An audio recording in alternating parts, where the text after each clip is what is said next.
चलिए बहुत बढ़िया। मुरली सर एक बार फिर से नए अंदाज में आपके पास उपस्थित है। मुरली केमिस्ट्री क्लासेस में आप सभी आदमी को मस्ट वेलकम है, स्वागत है। और बहुत दिन बाद आज फिर से मौका मिला है, तो आज बहुत बहुत दिल से प्यार भरा नमस्कार आप सभी महत्वाकांक्षी लोगों को मैं मनोहर कुमार दिल की गहराइयों से प्यार भरा नमस्कार करता हूँ। बहुत बढ़िया मेरे दोस्त, बहुत बढ़िया। क्योंकि कमेंट में हम देख रहे थे कुछ होली से आपसे बाहर थे।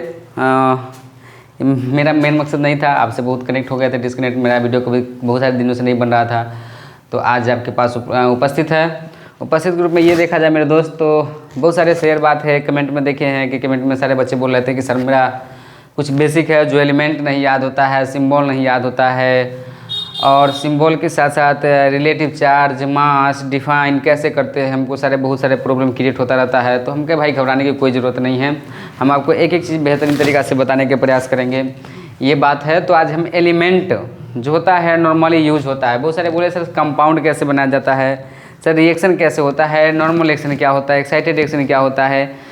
और जब 10th से बच्चा 11th में आते हैं तो 11th की केमिस्ट्री में बहुत सारा उसका प्रॉब्लम क्रिएट होता रहता है। तो आज हम वही समस्या के लेकर के आपको समाधान करेंगे। मेरा टॉपिक का मेन मुद्दा होता है some basic concept of chemistry के तहत हम किसी भी फंक्शन को, हम सिंबल को कैसे जानते हैं, उसका एटॉमिक नंबर कैसे याद करते हैं, डिफाइन वही करेंगे मेरे दोस्त। हाँ वही करेंगे, बिल्कुल आप घबराए नहीं, बिल्कुल आप सही अपने जगह पे है। आप मेरे विचारधारा से चले, बहुत आगे बहुत काम होगा। उससे पहले हम एक लाइन शुरू करेंगे कि मेरे दोस्त कहा जाता है कि शिक्षा सबसे शक्तिशाली हथियार है। शिक्षा सबसे शक्तिशाली हथियार है जिसका उपयोग आप दुनिया को बदलने के लिए कर सकते हैं। सही है, बहुत बढ़िया, वेल डन। आज चलते हैं, मेरा टॉपिक है कि एलिमेंट को कैसे हम जानते हैं सर, एलिमेंट को कैसे याद करते हैं सर, कंपाउंड कैसे बनाते हैं। जैसे कि नॉर्मली हम आपको बता दें कि कोई भी डब्बा होता है, जैसे मान लेते हैं कि मेरा ये इंक का डब्बा है कि नहीं, तो ये इंक का जो डब्बा है इस पर सिर्फ इंग्लिश वर्ड लिखा हुआ है। तो बहुत सारे बच्चे हिंदी में भी प्रॉब्लम उसको क्रिएट होता है। तो आज हम आपको, मेरे स्टूडेंट, हम बता दें आपको कि ये जो भी इंग्लिश में लिखा हुआ है उस सब का केमिकल कंपोजिशन जो तैयार होता है, जो वही हम सिखाते हैं कि किसका कंपोजिशन कैसे तैयार होता है, कंपाउंड का निर्माण कैसे होता है, किसी मेडिसिन को हम कैसे डिफाइन करेंगे, ड्रग्स में कैसे परिवर्तन करते हैं। ये सारा चीज़ क्लियर होता है सिर्फ इसी थॉट से, इसी प्रॉब्लम से। तो आप घबराएं नहीं, इस प्रॉब्लम पर जारी रखें, और जारी रखने पर आपको कुछ ना कुछ क्लियर होगा, चेंजिंग होगा, परिवर्तन होगा। बहुत बढ़िया, वेल डन। और जो भी समस्या है इसी तरह में स्नेह प्यार देते रहिए, कमेंट में बताते रहिए, हम आपको क्लियर करते चले जाएंगे। बहुत बढ़िया, वेल डन। एजुकेशन के सिस्टम में आप लोग स्वागत है। चलिए मेरे दोस्त, हम आपको ये बताएंगे some basic concept of chemistry के तहत। देखिए ध्यान से, आप लोग अच्छे हैं। सम बेसिक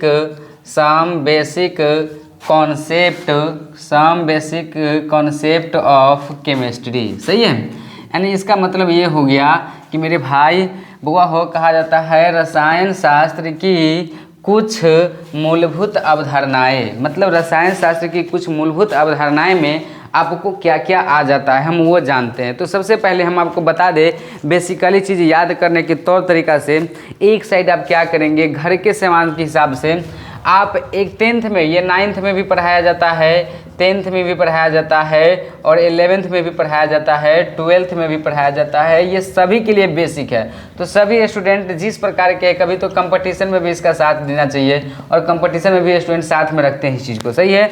तो केयर करते हैं, बहुत अच्छा से समझ में आ रहा होगा। आप घबराए नहीं, बिल्कुल नए सिरे से तैयार है, तो आप बिल्कुल एकदम सुरक्षित है महसूस करेंगे। मेरे दोस्त, हम ये बताने का प्रयास करते हैं कि किसी भी तत्व का हम एलिमेंट को कैसे जानते हैं। तो हम सबसे पहले हम ये जानते हैं मेरे भाई कि सबसे पहले यहाँ एलिमेंट लिखते हैं। क्या लिखते हैं? एलिमेंट। उसका हम सिंबल जानते हैं। क्या जानते हैं? सिंबल, ठीक है। उसका हम एटॉमिक नंबर जानते हैं। क्या जानते हैं? Atomic number. और उसका मास भी होता है, तो मास में हम बाद में चर्चा करेंगे। पहले हम ये बेसिक चीज़ जान लेते हैं। एलिमेंट में जैसे है क्या कि मेरे भाई यहाँ पे हाइड्रोजन है कि नहीं, सॉरी ये तो हम आपको जानबे करेंगे, लेकिन एलिमेंट का भी हिंदी बहुत सारे बच्चों को नहीं आता है। एलिमेंट का हिंदी तत्व होता है, सिंबल का संकेत होता है, और एटॉमिक नंबर का हिंदी परमाणु संख्या होता है, सही है। तो आपका एटॉमिक नंबर भी क्लियर है, परमाणु संख्या होता है। अब हमको मेरे भाई बता दें, आपको एलिमेंट को ई से सूचित किया जाता है, सिंबल को ए से इंडिकेट करते हैं, और एटॉमिक नंबर को जेड से इंडिकेट करते हैं। ये भी हमेशा नॉर्मल से याद रखेंगे। बेसिक चीज़ आपको क्लियर करते चले जाएंगे, आपको समझ में भी आएगा मेरे दोस्त, सही है। हम क्या बता रहे हैं, हम यहाँ पे ये लिखे हैं, जैसे मान लेते कोई एलिमेंट दिया हो, जैसे हाइड्रोजन है कि नहीं। तो हाइड्रोजन लिखेंगे, संकेत H होता है तो H लिखेंगे, उसका परमाणु संख्या 1 होता है। जैसे आपको हम बता दें मेरे भाई, हीलियम होता है तो हीलियम का H ही होता है, परमाणु संख्या 2 होता है। उसी प्रकार से मेरे भाई लिथियम होता है, क्या होता है, लिथियम होता है, Li होता है, 3 होता है, सही है। उसी प्रकार से बेरिलियम होता है, जैसे कि बेरिलियम है, बोरॉन है, कार्बन है, नाइट्रोजन है, ऑक्सीजन है। इसी प्रकार से 1 to 36 आप रिवाइज कर लेंगे, सही है। रिवाइज करने का मोडो क्या है कि हमारे प्लेटफॉर्म पर जाएंगे तो आपको इस गतिविधि से असाइनमेंट मिलेगा जो हम आपको दिखाने के प्रयास करते हैं। यहाँ पे देखिए, ये मेरा संस्था का नाम है, संस्था का नाम है Murli chemistry classes Sitamarhi, in front of Hazarinath मंदिर। यानी कि जब दीपक स्टोरी गली में प्रवेश करते हैं तो एक भोले बाबा के मंदिर है, हजारीनाथ मंदिर, उस मंदिर पे मेरा संस्था है। लेकिन ये संस्था प्रचार करने के माध्यम से ये भी बता देते हैं, यहाँ मेरे भाई लिखा हुआ है मुरली केमिस्ट्री क्लासेज के तहत periodic table of the element, सही है। तो इस periodic table of the element में आपको एकदम बेहतरीन तरीका से 3 बात लिखा होगा। उसका सिंबल लिखा है hydrogen, helium, lithium, beryllium, boron, carbon, nitrogen, oxygen 1 to 36 इसमें पूरा दिया हुआ है पीरियोडिक टेबल चार्ट में। तो उम्मीद करते हैं इस पीरियोडिक टेबल चार्ट के माध्यम से भी आप क्लियर कर सकते हैं। और चार्ट पर पूरा, जैसे कि हम यहाँ पे H लिखे हैं तो हाइड्रोजन 1, आप इसका सिंबल आप किताब की सहायता से भी क्लियर कर ही लीजिए, मस्ट नेसेसरी है। अगर मेरे भाई आपको ये नहीं आता है तो आपको केमिस्ट्री समझ में आने वाला नहीं है। तो कोशिश करेंगे कि हर हाल में सबसे पहले एलिमेंट क्लियर करें, सिंबल क्लियर करें, सिंबल क्लियर करने के बाद उसका एटॉमिक नंबर क्लियर करें। बहुत बढ़िया, मस्ट वेलकम है। तो आपका एलिमेंट क्लियर हो गया होगा। कोई बच्चा बोले थे सर इसका कोई ट्रिक नहीं होता है, तो हम बोले मेरे भाई इसका ट्रिक होता है, घबराने की कोई ज़रूरत नहीं है। मुरली सर एक ट्रिक सिखाते हैं, ट्रिक के माध्यम से देखिएगा, समझने के प्रयास करिएगा। ये मुरली ट्रिक है, लेकिन आप अपना भी नाम लिखेंगे तो कोई दिक्कत नहीं है, चल सकता है। ये बिल्कुल मुरली ट्रिक है मेरे भाई। मुरली ट्रिक के तहत इसको हम कैसे जानते हैं, ये हम डिफाइन करते हैं, देखिएगा ध्यान से। मुरली ट्रिक के तहत ये जो आता है ये बहुत ही बेहतरीन तरीका से क्रिएट होता है। जैसे कि यहाँ पे देखेंगे मुरली ट्रिक हम लिखे हैं, तो आप कोई भी अपना नाम शेयर कर सकते हैं। बहुत बढ़िया हो गया। जैसे हम देखिए मुरली ट्रिक के हिंदी में क्या होते हैं कि बहुत सारे बच्चे हमारे सामाजिक धरातल से आते हैं और हिंदी लैंग्वेज से बात करते हैं। तो हिंदी लैंग्वेज के तहत हम आपको ये जानने का प्रयास करेंगे, देखने के प्रयास करेंगे कि जैसे मेरे भाई ये देखिए, ह ही ली बे, ह ही ली बे, बकनु फने नामग अलसी, ठीक है, नामग अलसी, पस कलर, पस कलर, कक्का, पस कलर, कक्का सती, कक्का सती, वक्रमन फेकोनी, वक्रमन फेकोनी, क्यूजन गागे, क्यूजन गागे अस से बढ़कर, क्यूजन गागे अस से बढ़कर, सही है। आप ये जो देख रहे हैं बहुत बेहतरीन तरीका से देख रहे हैं, हाइड्रोजन, हीलियम, लिथियम, बेरिलियम इसमें छुपा हुआ है। जैसे हम आपको बोले हिलिबे, बकनोफने, नामग, अलसी, पस कलर, कक्का सती, वक्रमन फेकोनी, क्यूजन गागे अस से बढ़कर, सही है। तो ये मुरली सर बोले हैं, आप कैसे बोलेंगे?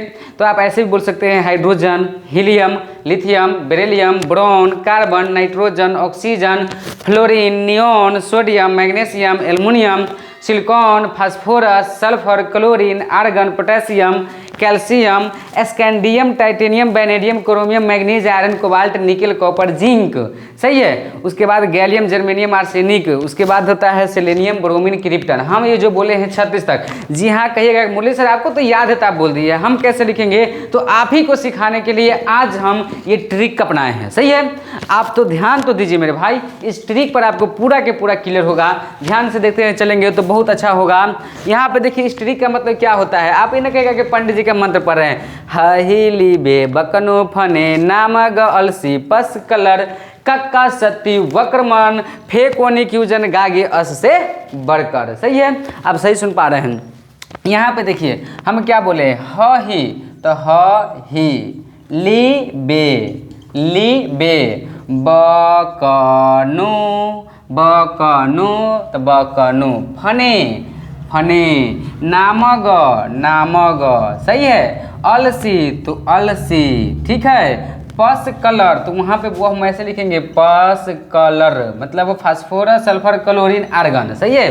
कक्का मतलब के मतलब पोटेशियम और सी मतलब कैल्शियम, कक्का सती मतलब स्कैंडियम टाइटेनियम, वक्रमण क्या है, वक्रमण मतलब vanadium chromium manganese, vanadium chromium manganese वक्रमण।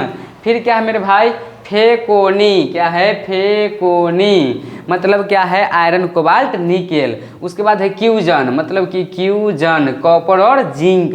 गागे मतलब गैलियम और जर्मेनियम। अस आर्सेनिक, सेब सेलेनियम, बर ब्रोमीन, कर क्रिप्टन।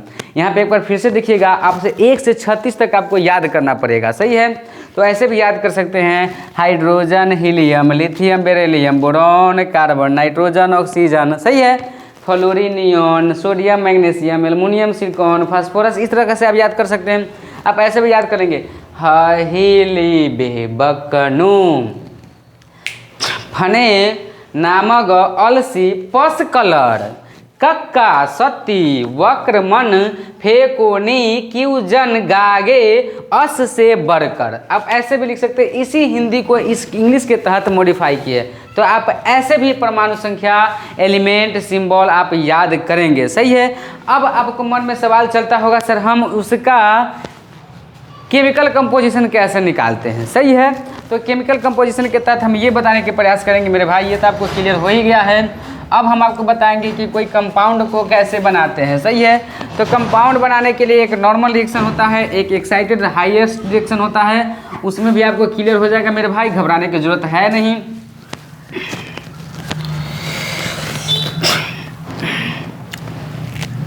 चलिए बहुत बढ़िया बेलन।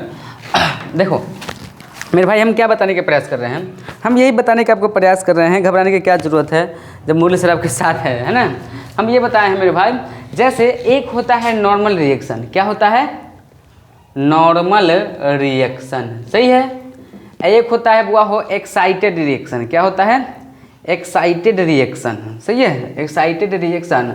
ये नॉर्मल जो होता है साधारण होता है, क्या होता है मेरे भाई, साधारण अभिक्रिया होता है, ठीक है, साधारण अभिक्रिया होता है। एक होता है उत्तेजित अभिक्रिया होता है, क्या होता है, उत्तेजित अभिक्रिया होता है। कंपाउंड बनाने का एक नियम के थ्रू हम ये जानते हैं, एक साधारण अभिक्रिया होता है तो एक उत्तेजित अभिक्रिया होता है। लेकिन इसमें समझना क्या है सो हम गौर करते हैं मेरे भाई।